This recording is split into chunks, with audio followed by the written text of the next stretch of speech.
నమస్తే. ప్రస్తుతం మనతో పాటు జై భారత్ నేషనల్ పార్టీ ఎమ్మెల్యే అభ్యర్థి అలాగే అధికార ప్రతినిధి చిరంజీవి నాయక్ ఉన్నారు. ఆయనతో మాట్లాడదాం. నమస్తే సార్. నమస్తే. జై భారత్. జై భారత్ అండి. సార్, ఇప్పుడు ఎన్నికలు దగ్గర వచ్చేసినాయి. ఏపీలో ఎప్పటికప్పుడు మారుతూనే ఉన్నాయి ఈక్వేషన్స్. కానీ అసలు 2019లో ఎప్పుడైతే వైఎస్ జగన్ సీఎం అయ్యారో అప్పటి నుంచి మనకు ఈ మధ్య అయితే ఎక్కువ చూస్తున్నాం. పర్సనల్గా తిట్టుకోవడాలు, పర్సనల్గా వెళ్ళడాలు, అంటే రాజకీయంగా కాకుండా పర్సనల్గా వెళ్ళిపోయారు. అలాంటిది ఈ టైంలో ఆయన ఏమంటున్నారంటే విలువలు లేని రాజకీయాలు వచ్చేసాయి, నేను చంద్రబాబు నాయుడు లాగా నేను అబద్ధాలు చెప్పలేను అని చెప్పేసి జగన్ అంటున్నారు. మీరేమంటారు? అంటే ఒకటండి, ఇప్పుడు చంద్రబాబు నాయుడు గారు కానీ జగన్మోహన్ రెడ్డి గారు కానివ్వండి, అసలు వాళ్ళిద్దరికి విలువలు అనే పదం పలికే అర్హత ఉందా? అసలు ఆ లోటు నుంచి అబద్ధం ఆడను అనే మాట వచ్చేదానికి అసలు ఏమన్నా క్రెడిబిలిటీ ఉందో వాళ్ళ నోట్ల నుంచి ఆ మాటలు రావడానికి? ఇద్దరు విలువలు లేని వాళ్ళే కదా. ఒక ఆయనేమో వెన్నుపోటు పొడిచి ఒకరి దగ్గర నుంచి లాక్కున్న పార్టీని నడుపుతున్న వ్యక్తి, ఇంకొక వ్యక్తి ఏమో సొంత చిన్నానను అత్యంత కిరాతకంగా గొడ్డలి పోట్లతో చంపించేసి ముఖ్యమంత్రి అయిన వ్యక్తి. అసలు వీళ్ళకి విలువలు ఎక్కడున్నాయి? సొంత కుటుంబ సభ్యుల్ని అత్యంత కిరాతకంగా ఒక వ్యక్తిని చనిపోయేలా ప్రేరేపించిన వ్యక్తి, ఇంకొక వ్యక్తి ఏమో ఒక సొంత చిన్నానని చంపించేసి ముఖ్యమంత్రి అయిన వ్యక్తి.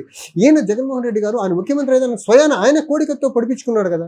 అసలు ఈ విలువల గురించి వీళ్ళు ఎలా మాట్లాడతారు? వీళ్ళిద్దరికి ఏ అర్హత ఉందని విలువల గురించి మాట్లాడతారు? అదే విలువల గురించి మాట్లాడుతున్న జగన్మోహన్ రెడ్డి వాళ్ళ చెల్లి వేసే ప్రశ్నలకు సమాధానం చెప్పాలి ఫస్ట్. ఆయన విలువలతో కూడుకున్న వ్యక్తి అయితే రాష్ట్రం మొత్తానికి ఆయన సమాధానం చెప్పనవసరం లేదు. వాళ్ళ చెల్లి కాంగ్రెస్ పార్టీ అధ్యక్షురాలుగా షర్మిలా గారు ఏదైతే ఆరోపణలు సంధిస్తున్నారో ఆయన మీదకి, వాటి మీద జగన్మోహన్ రెడ్డి గారు ఆన్సర్ చేయగలిగితే చాలు, విలువలు ఉన్న వ్యక్తిగా పరిగణించవచ్చు.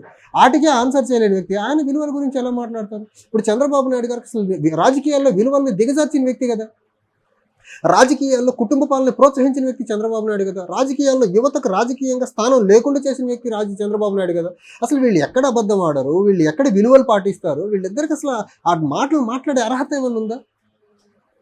ఇద్దరికిద్దరే కదా, దొందే కదా. ఒక 5 సంవత్సరాలు ఒక ఆయన మోసం చేస్తే ఇంకొక 5 సంవత్సరాలు ఇంకొక ఆయన మోసం చేశారు ఆంధ్రప్రదేశ్ రాష్ట్రానికి అభివృద్ధికి నోచుకోకుండా. ఒక ఆయన సింగపూర్ రాజధాని అంటే ఇంకొక సింగపూర్ లాంటి రాజధాని అని ఒక ఆయన అంటే ఇంకొక ఆయన అంటున్నాడు 3 రాజధానులు అంటున్నాడు. ఈ రకంగా 10 సంవత్సరాలుగా ఆంధ్రప్రదేశ్కి తీరని ద్రోహం చేస్తున్న వ్యక్తులు వీళ్ళు అబద్ధం ఆడమంటారు. ఇప్పుడు జగన్మోహన్ రెడ్డి గారు అబద్ధం, ఇప్పుడు చంద్రబాబు నాయుడు గారు 2014, 19 మధ్య ఎన్ని మాటలు మార్చారు ఆయన? రుణమాఫీ అన్నారు, చేయలేదు. తర్వాత స్పెషల్ కేటగిరీ స్టేటస్ విషయంలో ఆయన చెప్పని అబద్ధం ఏమనుందా? ఫస్ట్ స్పెషల్ కేటగిరీ స్టేటస్ కావాలన్నారు, తర్వాత వద్దు ప్యాకేజ్ సరిపోతుందన్నారు, తర్వాత మళ్ళీ ప్యాకేజ్ కాదు మళ్ళీ స్పెషల్ కేటగిరీ స్టేటస్ కావాలన్నాడు. ఎన్ని మాటలు మాట్లాడాడు ఆయన? డెడ్ లైన్స్ పెట్టి పోలవరం పూర్తి చేస్తామన్నారు, చేశారా? సింగపూర్ను మించిన రాజధాని కడతామన్నారు, కట్టారా? ఆయన ఏం చేశారు ఆంధ్రప్రదేశ్కి? సేమ్ ద కేసు జగన్మోహన్ రెడ్డిని చూడండి. 2019లో గెలిచేదానికి ఆయన చెప్పని హామీ, మోసపూరితమైన హామీ ఏదైనా ఉందా? చెప్పిన తర్వాత ఏమి నెరవేర్చాడు? సంపూర్ణ మద్యపాన నిషేధం అయిందా?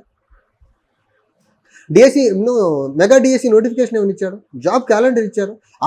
రాజధాని అమరావతిగానే ఉంటుందన్నారు, అది రాజధాని అమరావతిగానే ఉంచాడు ఆయన? ప్రత్యేక హోదా కేంద్రం మెడలోంచి తీసుకొచ్చాడు ఆయన? ఎన్ని అబద్ధాలు జగన్మోహన్ రెడ్డి కానీ మన చంద్రబాబు నాయుడు గారు చెప్పింది? వీళ్ళు అబద్ధం ఆడమంటారేంటి? అసలు వీళ్ళకి ఎక్కడ అసలు నైతికంగా అర్హత ఎక్కడుంది? అసలు సిగ్గుపడాలి వీళ్ళ మాటలంటే. నిజంగా వీళ్ళు మాట్లాడిన మాటలు, వీళ్ళు ఇచ్చిన హామీలు ఒక్కసారి ఏదైనా గ్యాడ్జెట్ ముందు కూర్చొని యూట్యూబ్లో వీళ్ళ అంత ముందు చెప్పిన మాటలకి ఇప్పుడు చెప్తున్న మాటలు చూస్తే వాళ్ళు సిగ్గుతో తలదించుకోవాలి. వాళ్ళకి ఎలాగో సిగ్గు లేదు కాబట్టి టైం అండ్ అగైన్ అబద్ధాలు చెప్తుంటారు, ప్రలోభ పెడతా ఉంటారు. ఆ కుర్చీ కోసం ఎంతకన్నా దిగజారే వ్యక్తులు కదా వీళ్ళిద్దరు. అండ్ మనం చూస్తున్నాం, అంటే వైఎస్ జగన్ ఏమంటున్నారంటే ప్రత్యేక హోదా తీసుకొస్తున్నారు. అంటే ఆయన 2014లో గెలిచి 2019 వరకు చంద్రబాబు నాయుడు ఉన్నారు. అప్పుడు చేయలేని పనులన్నీ ఇప్పుడు ఈ 2019 నుంచి 2024 వరకు జగన్ ఉన్నారు. కానీ జగన్ ఏమంటున్నారంటే ప్రత్యేక హోదా అన్నారు, పోలవరం అన్నారు, ఇవన్నీ ఏది చేయలేదు, రాజధాని కూడా కట్టలేదు చంద్రబాబు నాయుడు, ఇప్పుడు ఆయన ఎన్నుకుంటారా అని చెప్పేసి అంటున్నారు. అదే ఇప్పుడు ఒకటి ఆయన ఫెయిల్యూర్ మోడల్ అని మిమ్మల్ని ఎంచుకున్నారు. మీరేమయ్యారు? మీరు ఆల్ ఫ్రంట్ ఫెయిల్యూర్ కదా. ఇప్పుడు నేను చెప్పిన వరుస ఫెయిల్యూర్సే కదా. పోలవరం గురించి ఒక విచిత్రమైన వ్యక్తి జగన్మోహన్ రెడ్డి. పోలవరం విషయానికి వస్తే 2021కి ఫినిష్ చేస్తానన్నాడు, 22 అన్నాడు, 23 అన్నాడు, 24 అన్నాడు, ఇప్పుడు 26, 25 అంటున్నాడు. అసలు ఆయనకి ఎక్కడ అర్హత ఉంది పోలవరం గురించి? ఒక ఆంధ్రప్రదేశ్ రాష్ట్రానికి అభివృద్ధి చేయకుండా విధ్వంసం చేసేసిన వ్యక్తులు జగన్మోహన్ రెడ్డి, చంద్రబాబు నాయుడు ఇద్దరు. 2014 నుంచి 2024 వరకు వీళ్ళకి అసలు అర్హత ఎక్కడుంది? ఓటర్లకు ఏ రకంగా మొహం చూపిస్తారు వీళ్ళు? అసలు మళ్ళీ ఓటేయమని ఏ మొహం పెట్టుకుని అడుగుతున్నారు వీళ్ళిద్దరు? అసలు ఒకళ్ళు మించిన ఒక మోసగాడు కదా. ఒక వ్యక్తి ఒక 100% మోసం చేస్తే ఇంకొక వ్యక్తి 200% మోసం చేశాడు ఆంధ్రప్రదేశ్ ప్రజలకి. వీళ్ళకి నైతికంగా ఎక్కడ అర్హత ఉంది? అసలు ప్రజలు వీళ్ళ ముఖాన్ని చీత్కరించుకుంటున్నారండి. వీళ్ళేదో ప్రలోభ పెట్టి కొంతమంది జనాలను తరలించుకొని మీటింగ్ లేదో సక్సెస్ అనుకుంటున్నారు. కానీ ఇప్పుడు డెవలప్మెంట్ కోరుకునే వ్యక్తులు, అభివృద్ధిని కాంక్షించే వ్యక్తులు వీళ్ళని చీదరించుకుంటున్నారు. నిన్న నేను ఒక విలేజ్లో ప్రచారానికి వెళ్తే అక్కడ నాతో చెప్పిన వ్యక్తి, జై భారత్ పార్టీ తరఫున నేను కంటెస్ట్ చేయబోతున్నా, మీరు మద్దతు పలకాలంటే మీరు ఈ పక్షానికి ఈ పార్టీలకు దూరంగా ఉందా అంటే, అవునండి మాకు ఏ సంబంధం లేదు, ఎవరితో పొత్తు లేదు, కాంగ్రెస్తో కూడా మాకే పొత్తు లేదు, ఏ పార్టీతో లేదు, మేము ఇండిపెండెంట్గా మా పార్టీకి మేము పోటీ చేస్తున్నాం అని చెప్తే మంచిది అంటున్నారు. అంటే ప్రజలు ఒక ఫార్మిడబుల్ ఆల్టర్నేటివ్ క్రెడిబుల్ ఫోర్స్ కోసం చూస్తున్నారు ఆంధ్రప్రదేశ్లో. అది వీళ్ళకి అర్థం కావట్లేదు. అంతే వీళ్ళు ఏంటంటే ప్రలోభాలతో అసలు ప్రజల యొక్క అటెన్షన్ని డైవర్ట్ చేస్తున్నారు, ప్రజల యొక్క కాంక్షల్ని డైవర్ట్ చేస్తున్నారు వీళ్ళు. అంతే తప్ప వీళ్ళు డెవలప్మెంట్ పరంగా వీళ్ళకి ఎక్కడ అసలు చిత్తశుద్ధి ఉంది? ఇద్దరికి దొందే కదా ఇద్దరు. అండ్ చంద్రబాబు నాయుడు గారు ఒక మాట అన్నారు ఏంటంటే, షర్మిలది తల్లి కాంగ్రెస్, ఈయనది పిల్ల కాంగ్రెస్, ఇద్దరు ఒకటే అని చెప్పేసి అన్నారు. అంటే వైఎస్ జగన్, షర్మిల ఇద్దరు ఒకటే అన్నట్టుగా ఒక మాట అన్నారు. అంటే చంద్రబాబు నాయుడు గారు రాజకీయాల కోసం ఎంత నీచానికన్నా దిగజారి ఏదైనా మాట్లాడగలరండి. అదైతే అసలు ఆయన పొత్తు పెట్టుకున్న పార్టీ ఉందా? ఆయన ఏ పార్టీతో పొత్తు పెట్టుకుంటే ఆ పార్టీని పైకి ఎత్తుతాడు, ఏ పార్టీతో పొత్తు లేకపోతే ఆ పార్టీని పెడతాడు. అది చంద్రబాబు నాయుడు గారు నైజం. 2018 తెలంగాణ అసెంబ్లీ ఎన్నికల్లో అదే తల్లి కాంగ్రెస్తో పొత్తు పెట్టుకున్న వ్యక్తి కదా. అప్పుడు కనపడలేదా తల్లి కాంగ్రెస్ పిల్ల కాంగ్రెస్ అనేది? ఇప్పుడు కనిపిస్తుందా? రాహుల్ గారు ఢిల్లీ వెళ్ళి కాంగ్రెస్ పెద్దలందరినీ కలిసి ఈయన ఢిల్లీలో ప్రత్యేక హోదా కోసం ధర్మ పోరాట దీక్ష చేసినప్పుడు కాంగ్రెస్ లీడర్స్ ఎక్కువ మంది వచ్చారు కదా ఆ మీటింగ్కి బీజేపీ వాళ్ళకంటే. అప్పుడు కాంగ్రెస్ మంచి కాంగ్రెస్ అనిపించిందా వీనికి? ఇక ఈయన కన్వీనియంట్గా ఈయనకు అవసరాన్ని బట్టి పార్టీలతో పొత్తు ఉంటుంది, అవసరాన్ని బట్టి పార్టీని టార్గెట్ చేస్తూ ఉంటారు. ఈయనకు ఒక స్టాన్స్ లేని వ్యక్తి అండి. ఆయన రాజకీయ అవసరం కోసం ఏ పార్టీతోనో పొత్తు పెట్టుకోగల ఒక సమర్థుడు ఆయన.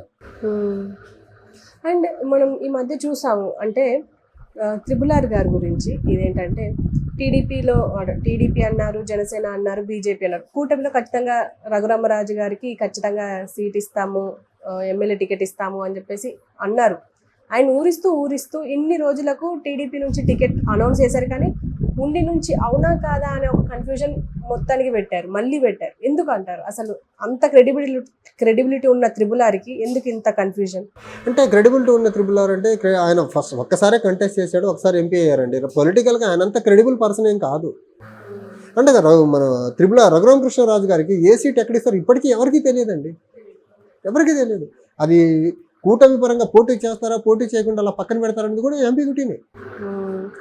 అలాగే అంటే ఒక త్రిబుల్ గారి విషయంలోనే కాదు, చాలా అంటే ఇప్పుడు జనసేన అయి ఉండొచ్చు, ఇటు బీజేపీ అయి ఉండొచ్చు, అటు టీడీపీ అయి ఉండొచ్చు, ఏదో ఒక విషయానికి కన్ఫ్యూజన్ క్రియేట్ చేస్తూనే ఉన్నారు. ఈవెన్ పవన్ కళ్యాణ్ కూడా పిఠాపురం నుంచి అవునా కాదా, చేస్తారా చెయ్యారా అని చెప్పేసి అదొక కన్ఫ్యూజన్.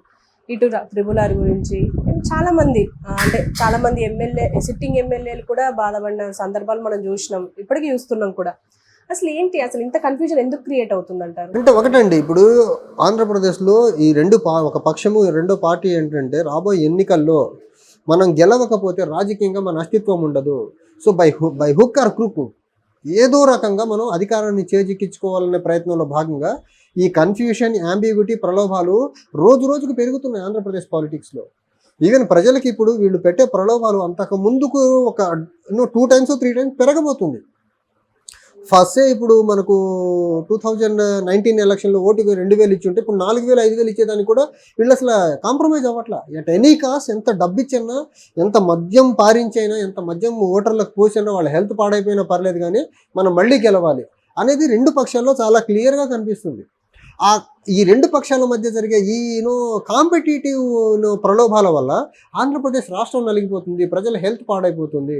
ఇప్పుడు ఇంత తీవ్రమైన ఎండల్లో జగన్మోహన్ రెడ్డి గారు, చంద్రబాబు నాయుడు గారు ఈ రకంగా మీటింగులు పెట్టి జనాలందరినీ all the way hundreds of kilometer తరలించి వాళ్ళ ఆరోగ్యాన్ని పాడు చేసేదానికి కూడా వీళ్ళు వెనక ముందు ఆలోచించట్లేదండి. వీళ్ళు మాత్రం ఏసీ బస్సుల్లో, కంటైనర్లలో, చాపర్స్లో, స్పెషల్ ఫ్లైట్లలో హ్యాపీగా తిరుగుతూ ఉంటారు. కానీ వీళ్ళ మీటింగ్లకు వచ్చే ప్రజలు చూడండి, ఆర్టీసీ బస్సుల్లో ఏసీలు లేకుండా, మినిమం ఫెసిలిటీస్ లేకుండా, పోర్టబుల్ డ్రింకింగ్ వాటర్ లేకుండా రకరకాల దయనీయమైన కండిషన్స్ను తీసుకొస్తారు.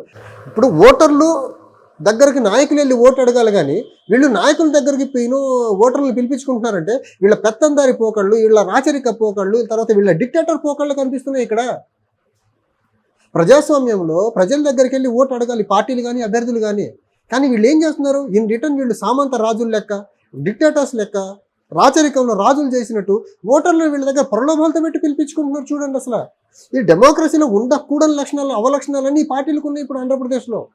దానికి భిన్నంగా జై భారత్ నేషనల్ పార్టీ మేము ప్రజల దగ్గరికి వెళ్తున్నాము, మేము పెద్ద పెద్ద మీటింగ్లు మేము పెడుతున్నాం, మీరు రండి అని మేము జనాలను పిలవట్లేదు, మేమే ప్రజల దగ్గరికి వెళ్తున్నాం టైం తీసుకొని. మరి రాజకీయాల్లో నాయకులు, పార్టీలు ప్రజల దగ్గరికి వెళ్ళి వీళ్ళ భావాల్ని, భావజాలని, వీళ్ళ మేనిఫెస్టోని వివరించాలి. కానీ రిటర్న్ రివర్స్లో చేస్తున్నారు వీళ్ళు, ఏదో సామంతరాజుల్లా ఫీల్ అయిపోయి. ప్రజలు గమనించాలి దీన్ని. Okay sir, thank you. Thank you అండి.